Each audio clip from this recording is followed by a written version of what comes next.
우리는 1살, 2살 나이를 먹어가면서 많은 사람을 만나게 됩니다. 그리고 그들과 적당한 관계를 이루며 살아가게 되어지죠. 하지만 인간관계에 힘들고 어려운 이들은 부러운 사람들이 있습니다. 누구냐면 마당발들입니다. 이 마당발들의 특징은 참 다양한 사람, 다양한 부류의 사람들과 관계를 맺고 있는 것입니다. 우리는 모두가 다 나를 도울 이들이 여기저기에 있으면 얼마나 좋을까, 또 얼마나 든든할까라는 생각을 갖습니다. 그래서 많은 사람의 인맥을 쌓는데 힘을 들이기도 하고 또 그들의 관계를 유지하려고 애를 쓰기도 합니다. 그러나 이러한 모습 속에서도 또 온종일 그들과 함께 있음에도 불구하고 되레 헛헛한 마음 때문에 힘들어한 이들이 의외로 많습니다. 왜 그럴까? 이에 대하여 철학자 키케로는 이런 말을 했습니다. 가난과 궁핍의 자식 같은 우정 때문이다 라고 말이죠. 어렵지요? 철학자니까 이렇게 어렵게 얘기한 겁니다. 쉽게 얘기하면 이런 얘기입니다. 이익이 우정의 접착제 역할을 했다라는 것입니다. 이익이 우정의 접착제 역할을 하다 보니 이익이 사라지게 될 때 우정도 사라지게 되더라는 것이죠.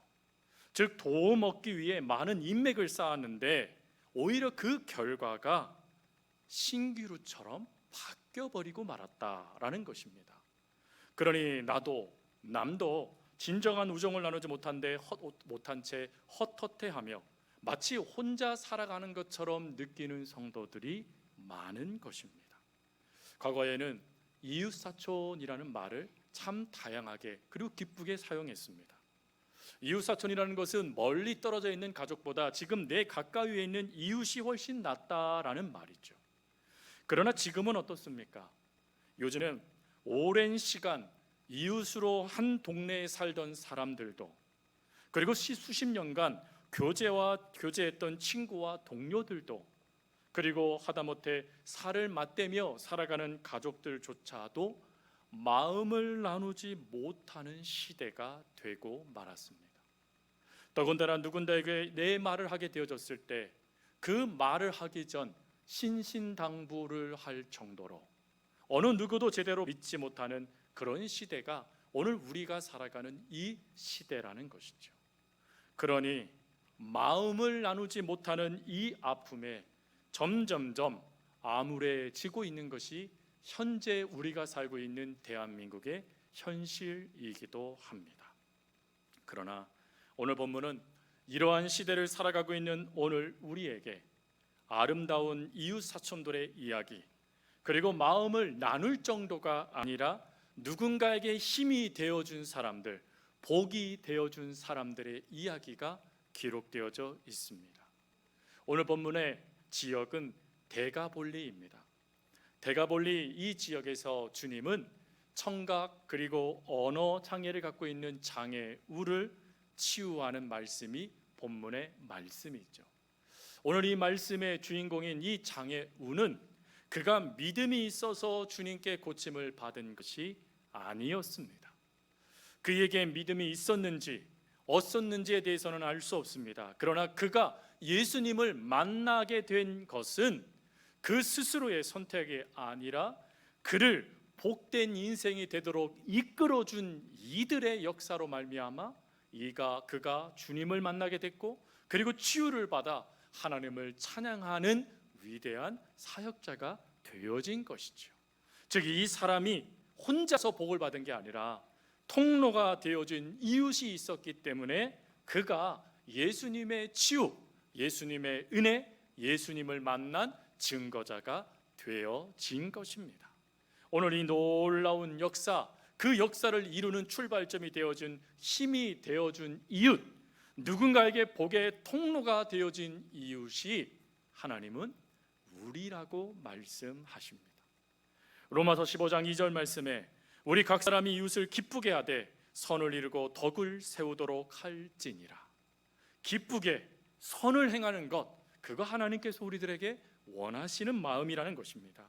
또 고린도후서 9장 8절 말씀에 하나님이 능히 모든 은혜를 너희에게 넘치게 하시나니 이는 너희로 모든 일에 항상 모든 것이 넉넉하여 모든 착한 일을 넘치게 하게 하려 하심이라. 아멘.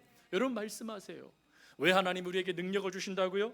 모든 이에게 착한 일을 행하게 하기 위함이라는 거예요. 또 예수님은 팔복의 말씀을 하시면서 마태복음 5장 7절에 이렇게 말씀을 하세요. 긍휼히 여기는 자는 복이 있나니 그들이 긍휼히 여김을 받을 것입니다 라고 말이죠. 긍휼히 여긴다라는 이 말씀을 오해하시면 안 돼요. 이 긍휼히 여기는 이것이 마음에서부터 불쌍히 여기는 연민을 이야기하는 게 아닙니다. 이 말씀은 그 사람을 불쌍히 여기며 손을 내미는 행동을 말하는 것입니다. 즉 긍휼이라는 이 단어는 마음을 불쌍히 여기는 마음에서 멈추는 단어가 아니라 행동으로 옮기는 단어가 긍휼이라는 거예요. 여러분, 하나님이 우리를 긍휼히 여겨주셨어요. 그 긍휼히 여겨주신 그 하나님께서 오늘 우리에게 뭐라고 말씀하신다고요? 긍휼히 여겨주는 자가 되라 라고 주님이 말씀하셨다라는 것입니다. 그러니 우리는 누군가에게 힘이 되어주는 이웃, 누군가가 복을 받을 수 있도록 그를 복된 인생이 되도록 통로가 되어주는 누군가의 이웃이 돼야 한다라는 것입니다.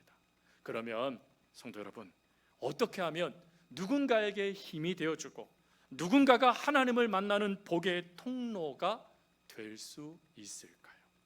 어떻게 하면 우리들이 하나님이 기뻐하시는 복의 전달자들, 복의 통로들, 복이 되어주는 이웃들이 될 수 있을까 하는 것입니다.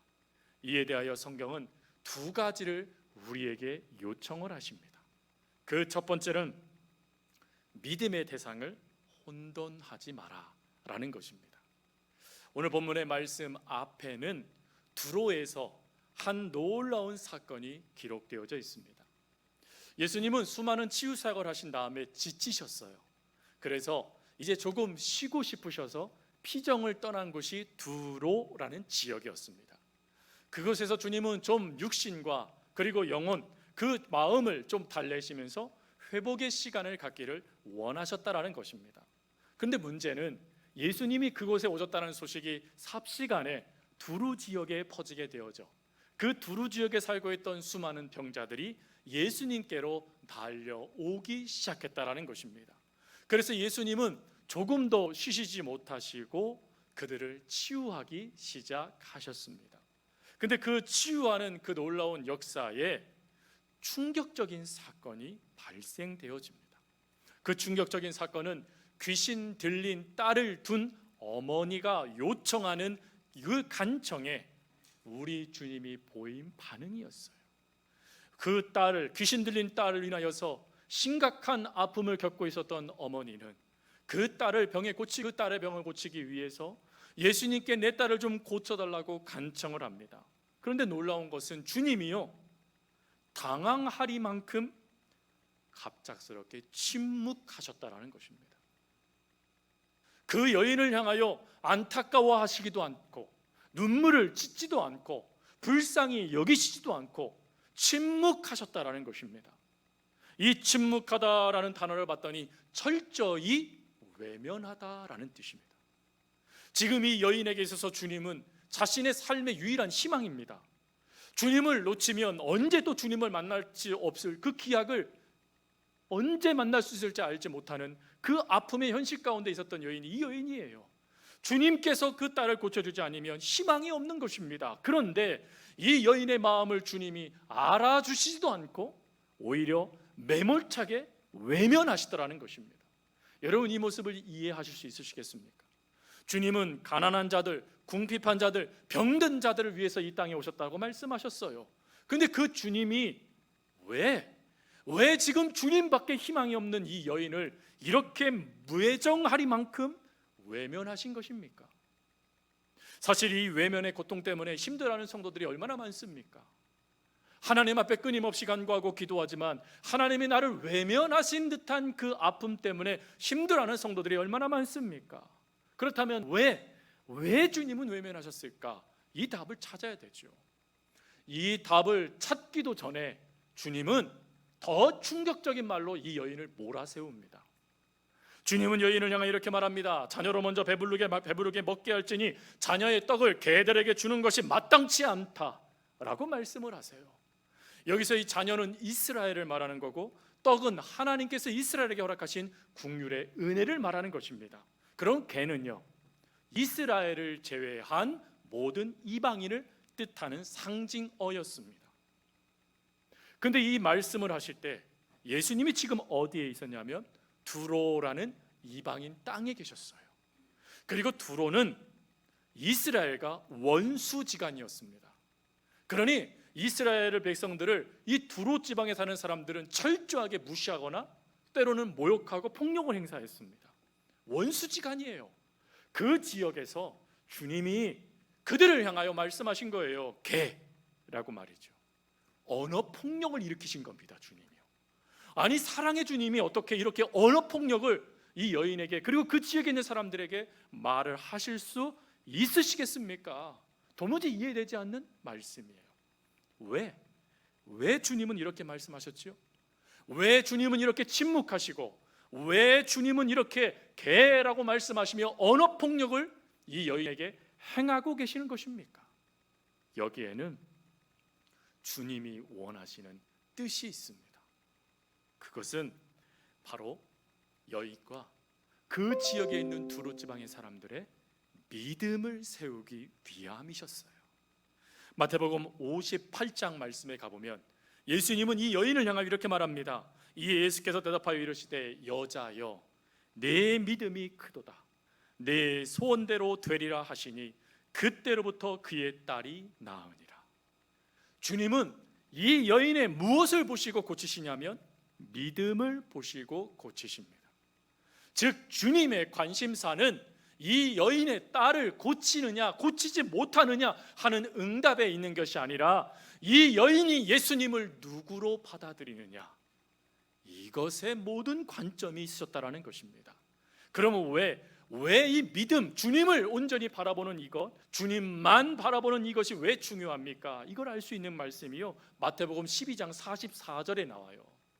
마태복음 12장 44절 말씀에 보면 한 사람이요 귀신을 축출하게 되어졌어요. 하나님의 은혜로. 근데 그 다음에 이야기가 기록된 겁니다. 이렇게 되어 있습니다.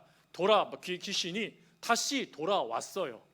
돌아와서 그 집을 살펴봤더니 비고 청소되고 수리되었다라는 것입니다. 무슨 말이죠? 거하기 좋은 곳이었다라는 거예요. 그랬더니 이 다음이 중요해요. 저보다 악한 귀신 7을 데리고 들어가서 거하니 그 사람의 나중 형편이 전보다 더욱 심하니라. 무슨 말이죠? 분명한 것은 그는 하나님의 은혜를 받았어요.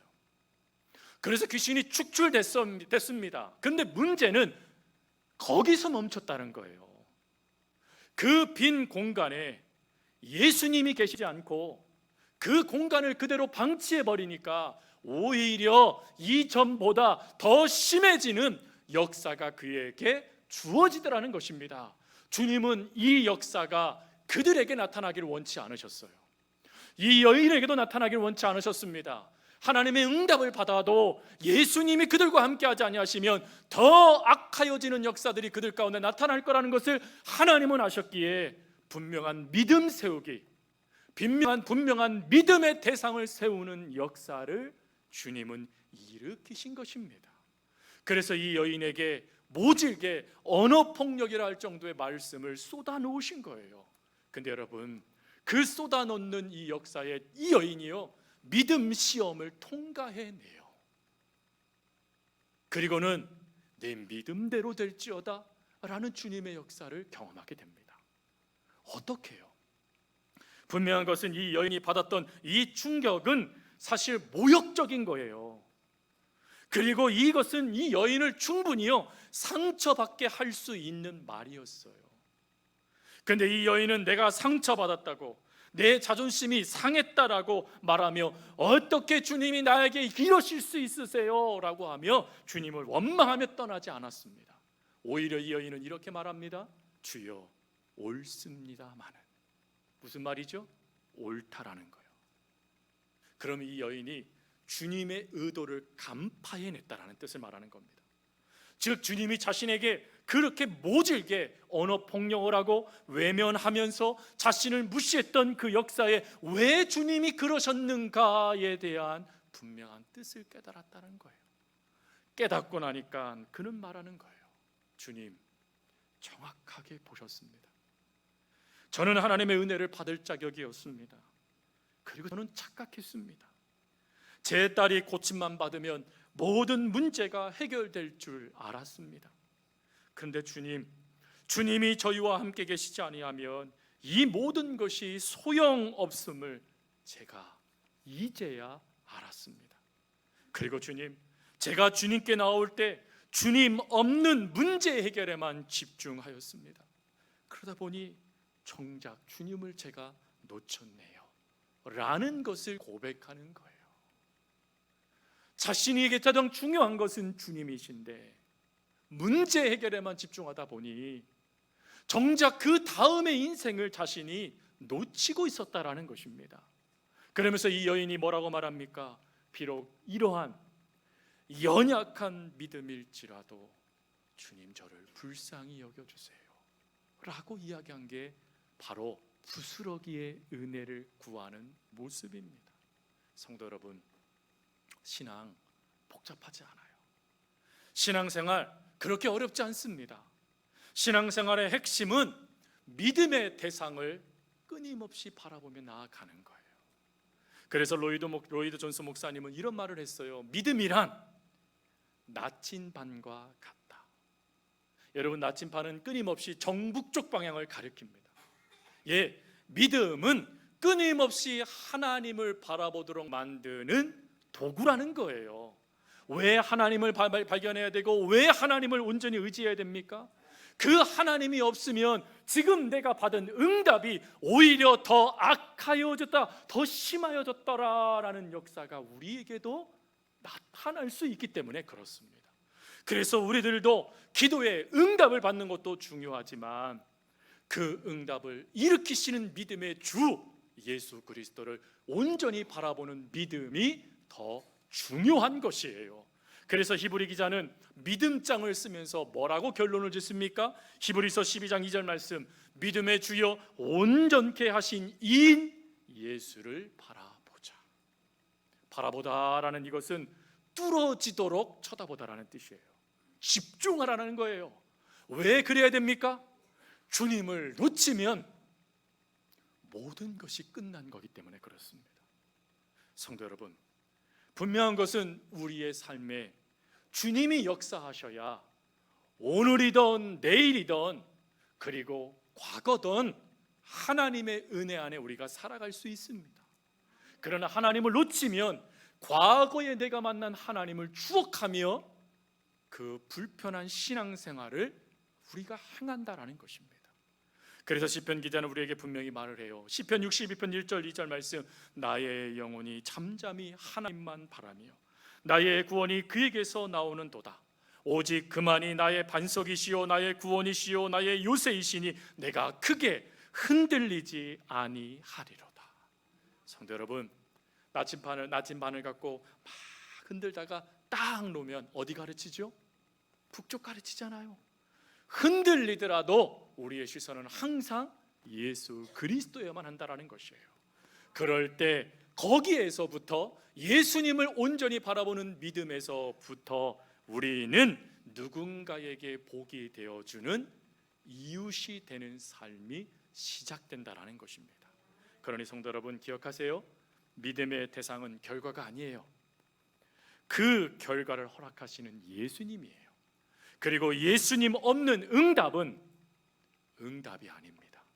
그러니 예수님 안에서의 모든 삶이 시작되는 저와 여러분이 될 수 있길 바랍니다. 그리고 두 번째, 하나님이 우리에게 요청하시는 것은 하나님 안에서 이웃을 끝까지 돕는 사역자가 되라라는 것입니다. 여러분, 본문 말씀은 두로 지방을 떠나서 데가볼리라는 지방으로 주님이 가시자 그곳에서 일어난 사건이 기록되어져 있는 말씀입니다. 예수님이 데가볼리로 돌아가시자 그 지역에 있는 사람들이 예수님께 청각 그리고 언어, 이 이중 고통을 당하고 있는 이 장애우를 예수님께로 이끌고 옵니다.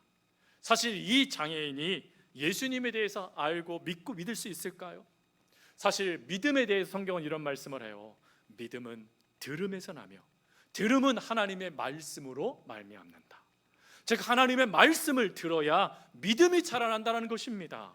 그런데 이 사람은 문제가 뭐죠? 귀가 들리지 않는 거예요. 하나님의 말씀을 들려오지 않는 거예요. 그러니 믿음이 있는 상태로 내가 주님을 만나야 내 이 삶이 해결될 수 있다라고 고백하지 않았다라는 것을 알 수 있습니다. 더군다나 말도 못합니다. 내가 원하는 것을 누군가에게 이야기하지 못하는 그 답답한 인생을 살아가는 이 사람에게 누군가가, 그것도 이웃들이요, 이 사람이 복이 되도록 복이 되어주는 이웃들이 나타난 거예요. 그래서 그 이웃들은 예수님 곁으로 이 사람을 이끌고 갑니다. 그리고 이 사람들의 모습 때문에 바로 이 장애우는 예수님을 만나고 예수님의 치유를 경험하고 예수님을 증거하는 증거자가 되어집니다. 여러분, 이때 서운한 일들을 사실 이 복이 되어진 사람들이 겪을 수 있었어요. 왜 그런 줄 아세요? 예수님이 이 사람을 데리고 온 그들을 칭찬도 안 하셨어요.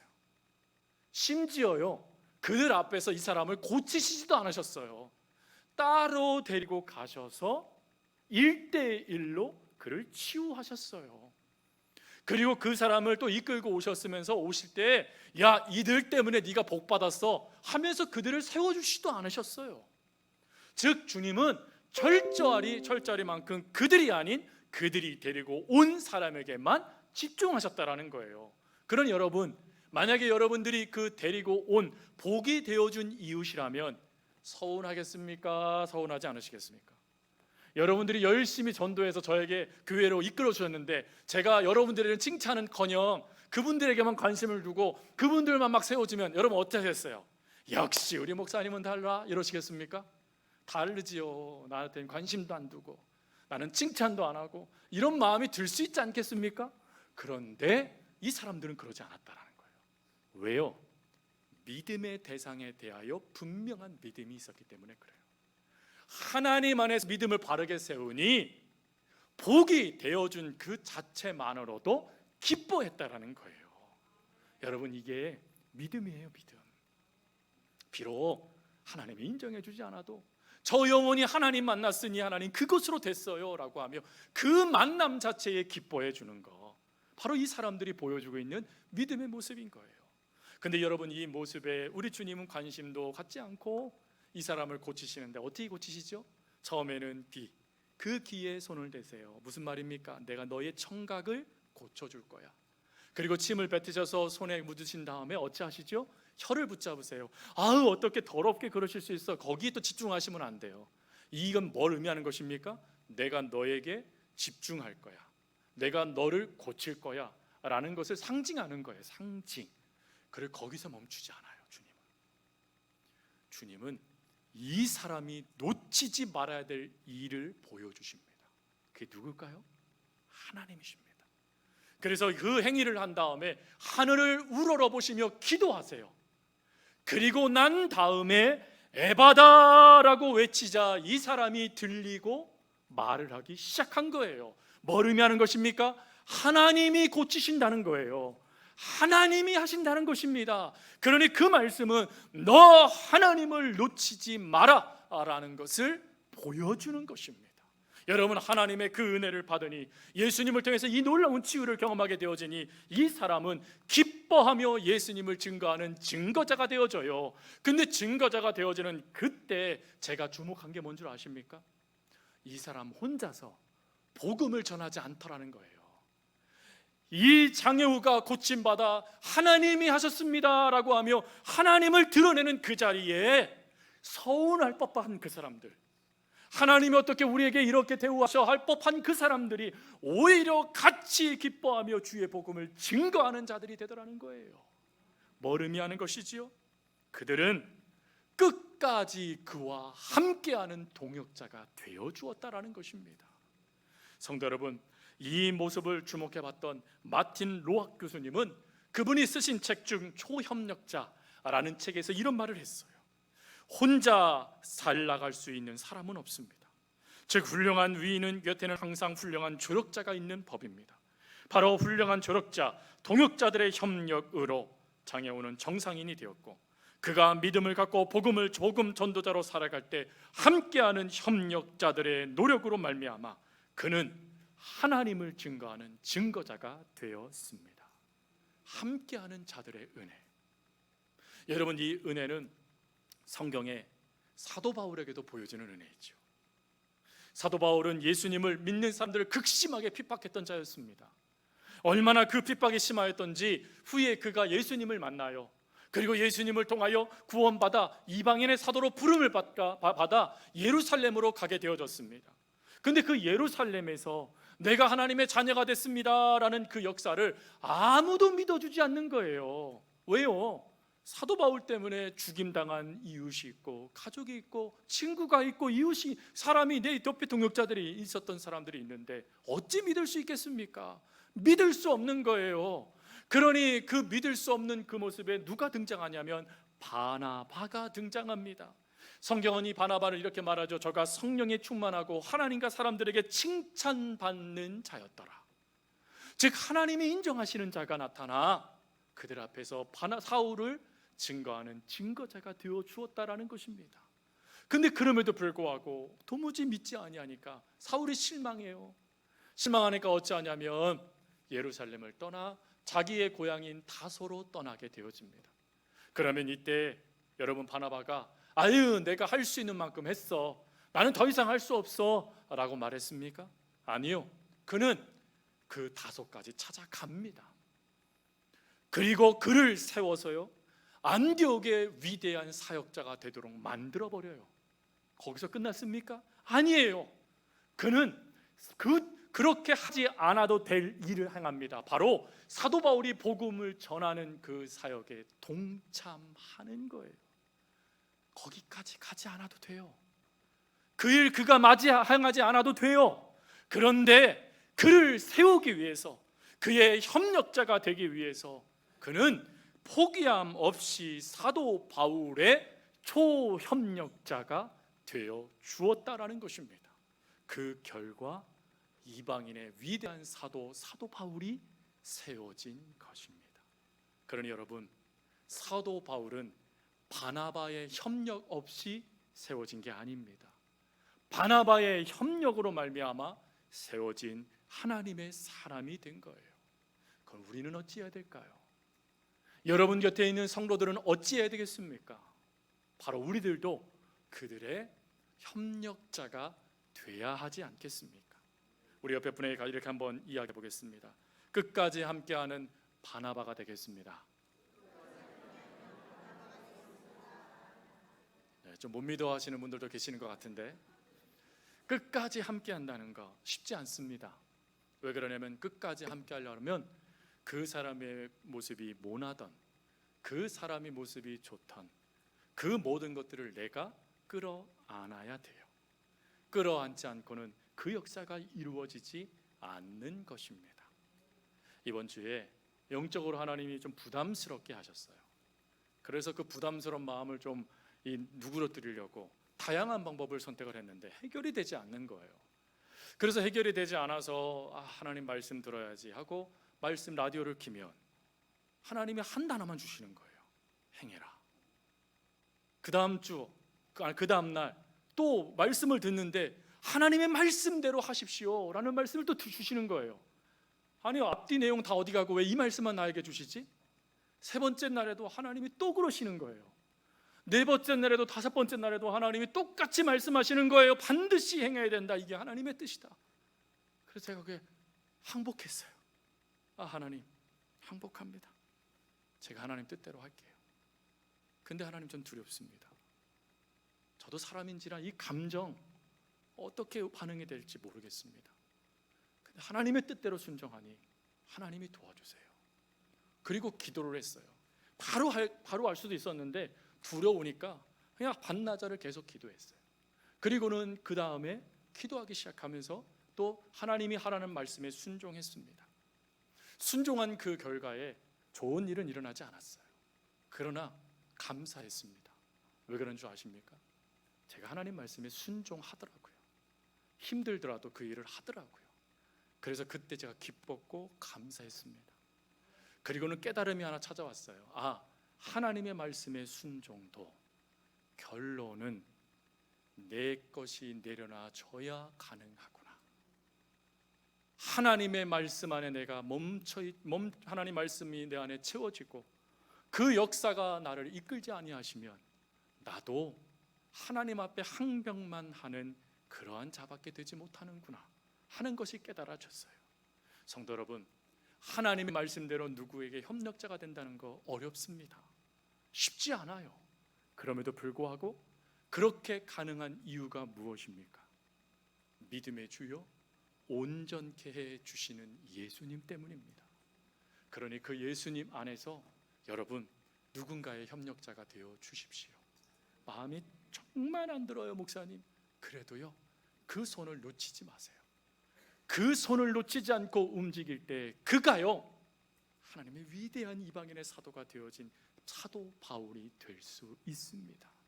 그러니 그걸 믿고 끊임없이 누군가와 함께 협력하며 그를 세워져가는 바나바 모든 성도님들이 되어줄 수 있기를 간절히 주님의 이름으로 부탁드립니다.